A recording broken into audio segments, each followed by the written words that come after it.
Chixtape 5 by Tory Lanez. Tory Lanez hasn't dropped an album in over a year. Recently, he announced 2 new projects, a new mixtape called Chix 5, as well as a Latin project called El Agua.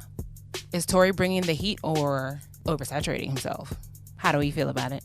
Here's our honest review of Chixtape 5 by Tory Lanez. Chixtape 5. Yeah, 5. Just flip the number around. Chixtape 5, Tory Lanez, man. Yeah.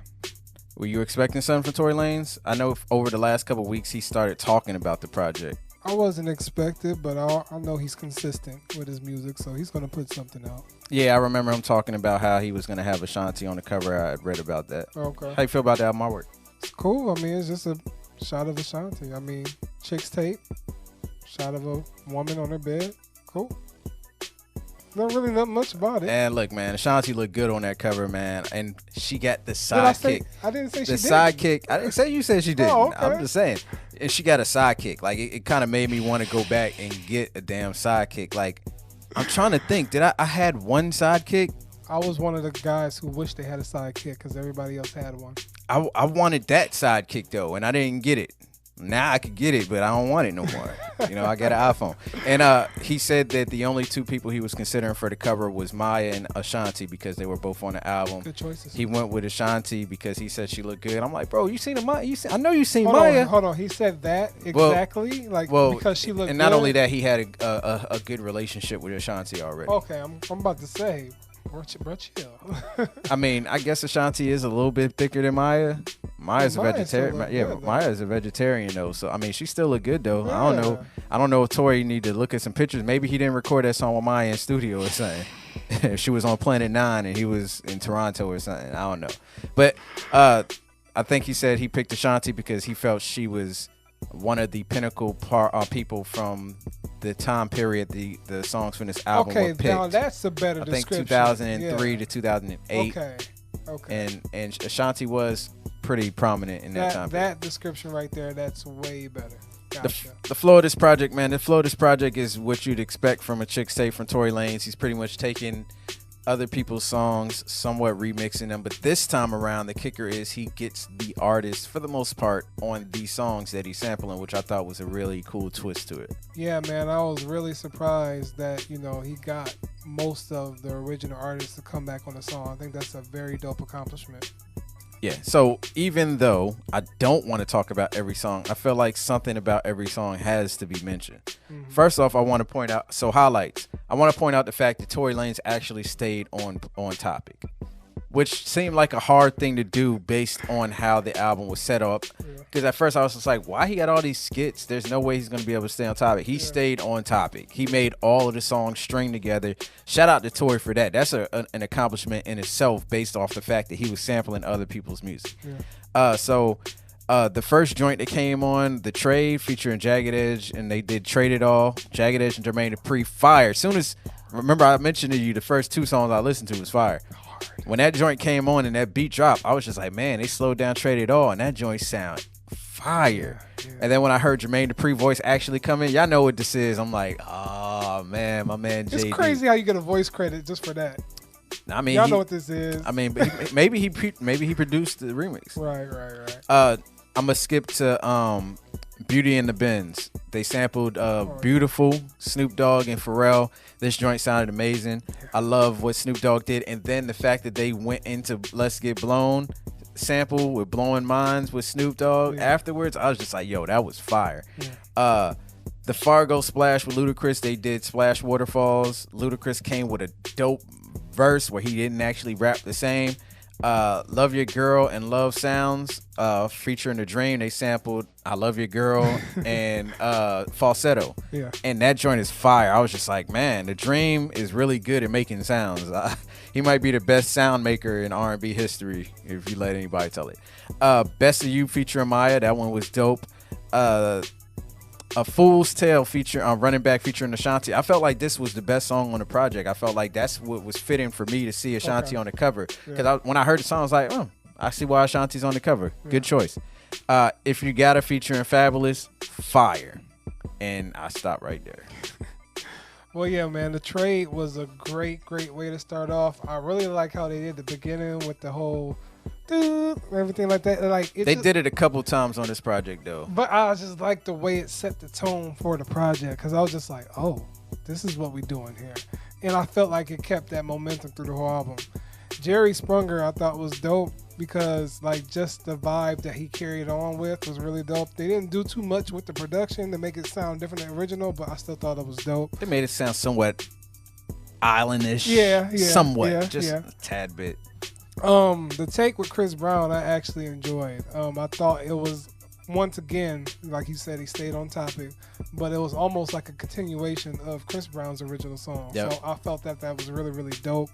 Take You Down. Yeah, Take You Down. Love Your Girl with The Dream, man, fire. That's all I gotta say. Yes Sir was fire to me just because I was never a fan of Pretty Ricky, but I always loved that song. Like, oh yeah, I didn't like Pretty Ricky. I didn't like Pretty Ricky, but it was just something about they had the hooks, man. They had the vibe and everything. The Cry with Mario I thought was really, really dope just because it actually took Crying Out With You and then like just really did something completely different with it. Like that's what I really appreciate about this album on most of the tracks is that it didn't just, take everything and it just made it sound a little bit different. Like some of these actually changed the vibes of the original. I thought that was really dope. Thoughts with Lil Wayne and Lloyd, I loved that song. Like I loved everything about it. I thought it was dope. And even Wayne's feature on it, I thought it was really dope. I thought, he put a nice melody to it. That dude literally stole a whole bunch of lines from his last verse too. I was just like, man, you being mad lazy, Wayne.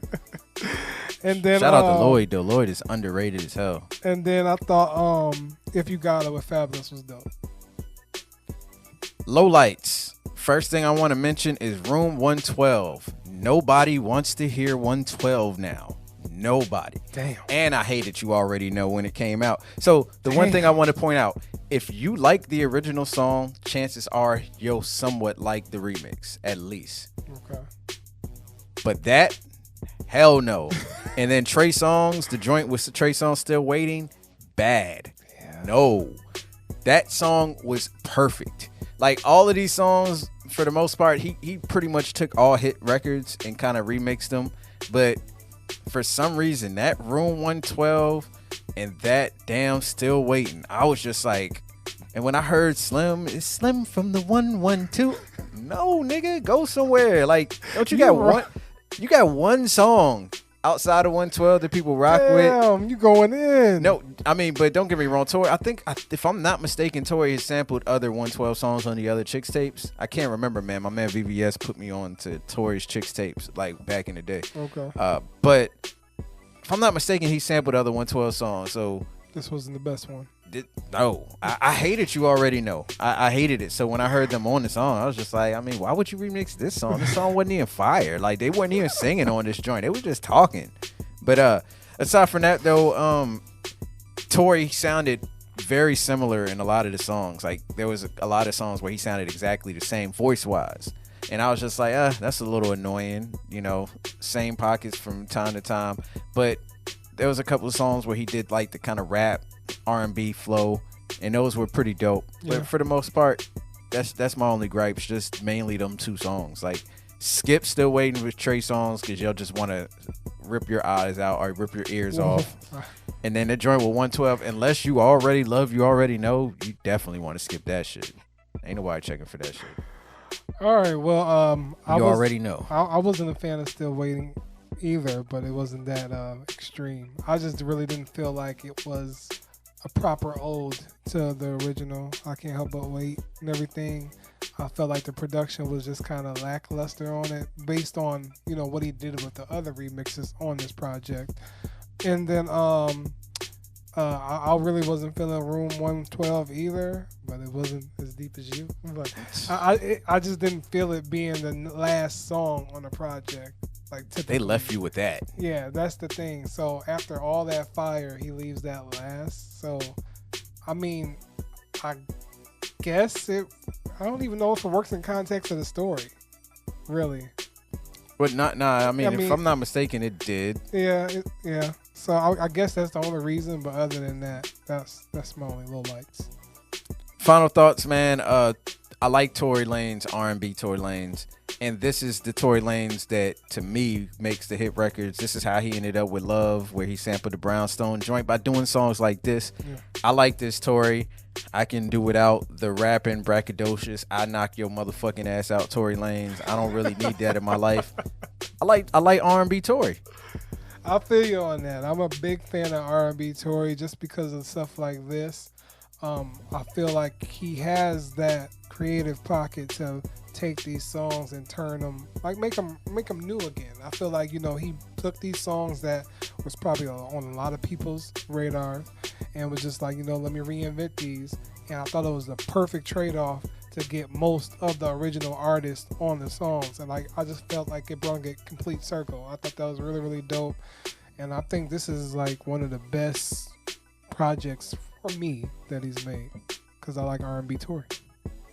Final grade, first off, to any aspiring artist, never do a project like this. He said he had to clear 48 samples to get this project done. Ooh. He had to clear the samples with the artist, the publishing, the company that they used to be with, the person that they originally sampled the song for. How long has this been in the works? He said it been in the work for a while. Man. He said getting them on the song made it easier, but some of them had issues with their labels that they had to fight to get some of the songs cleared. Wow. Because the labels own the songs, not the artist. Crazy. Even you don't want to mixtape? They still? Nah, it's an album. Oh, this is an album. Yeah, the other ones were mixtapes. You can find the other ones on SoundCloud or that Piff. Okay, but this one is actually considered an album. Okay. So you're gonna be giving away all your money if you do a project like this. So I hope you got shows lined up. I'm not talking about Tory. I'm just talking to other artists. If you try to do something like this, you're gonna be paying out pretty much all your royalties for this project probably, unless you get some really favorable deals. But it is something good to tour on, I think. It's definitely something good to tour on. So if you're ready to tour, just drop it for free on one of these Dat Piff sites or something like that. Don't even go through the clearances. It's a headache. But yeah, Tory, check.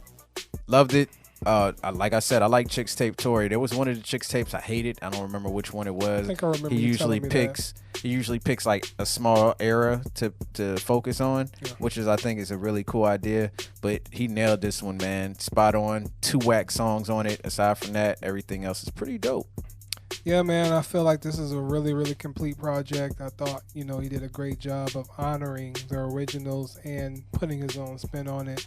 So, yeah, man, I give it a check. I would most definitely recommend this to a lot of people I know because it's just like there's a handful of songs on here that be like, oh, this was my song, this and this and this and that. And I think they'll love what he did with it after they hear his own rendition of it. So I think that's the most important thing. This is remixes done right. So pretty dope. I hated that Pretty Ricky song, but he made me like this what he did with it though. Yeah.